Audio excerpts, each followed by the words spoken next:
Thank you very much. Thank you so much. Well, I'm so grateful to be the recipient of this award in such extraordinary company. First of all, I want to thank you for your efforts in making this happen. But I think that the main thing is that I'm inspired by young people who are representative, because I think that this is the main purpose ultimately of this foundation. And I'm going to tell you a brief story, and the Archbishop's here, he's one of my heroes. I'm gonna tell you what I was doing when I was about your age. And I'm really dating myself now, although I'm also dating the Archbishop. And in 1979, I was a freshman at Occidental College in California, and we had some rocky youth,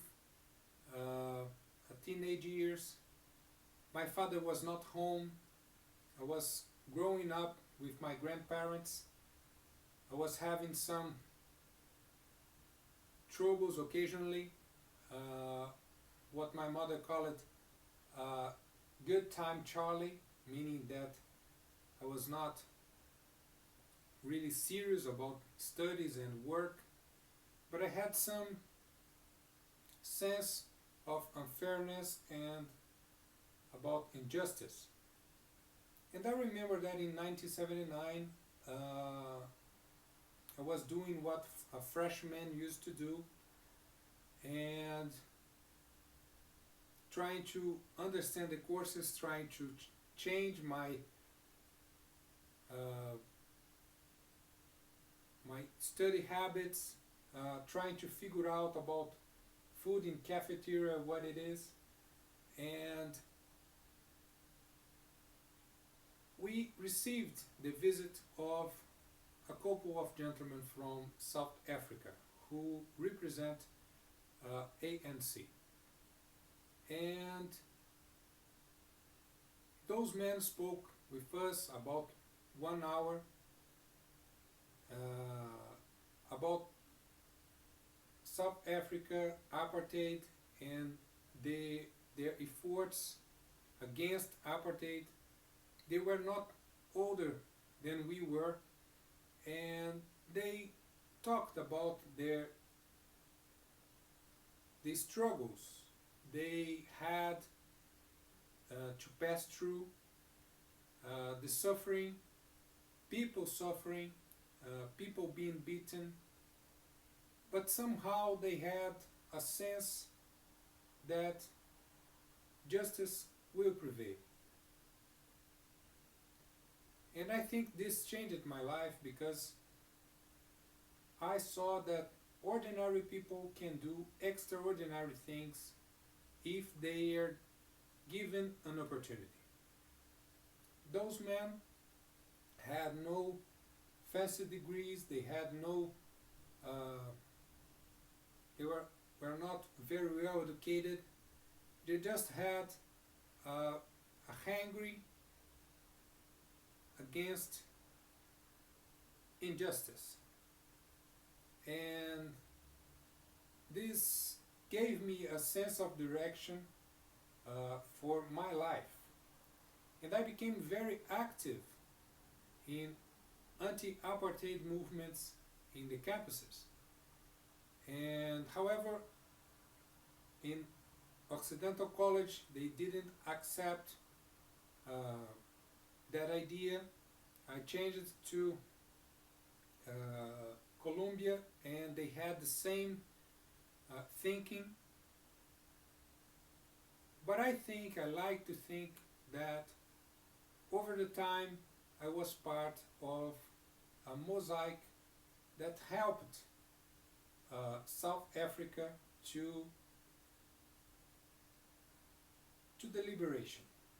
I remember Nelson Mandela walking out the prison, and I understood that day was a very important point in history.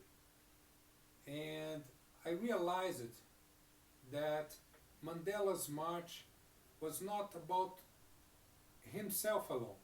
It was about millions of people and footsteps walking together around the world. And I entered in politics, and as a result of uh, being a campus organizer,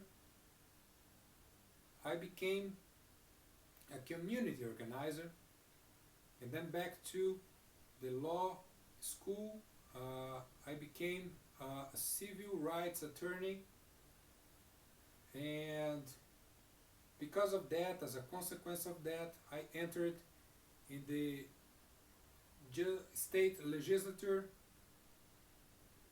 and as a result, and because of that, I'm standing in front of you today as a United States Senator and a candidate for president. I think that the most important message in all of this, is that you have a lot of power to change, because there are still places where injustice prevails. Even in the United States and places like Darfur and Middle East, you don't see anything until they get burned in tragedy. So, if you decided to take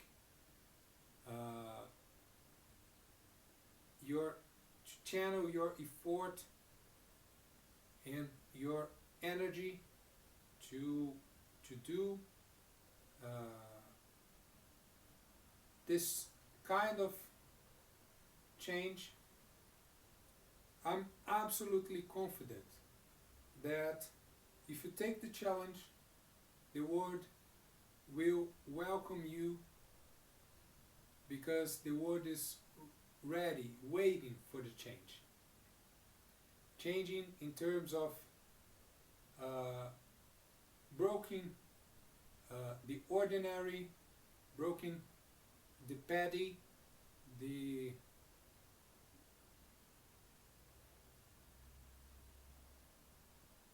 trivial, and there are a hungry for this, and this is everywhere. So I hope that as you see the recipients of this award, you understand that this is more. And I hope that this can give you a spark and a light that drive you in wonderful ways in the years to come. So, thank you very much.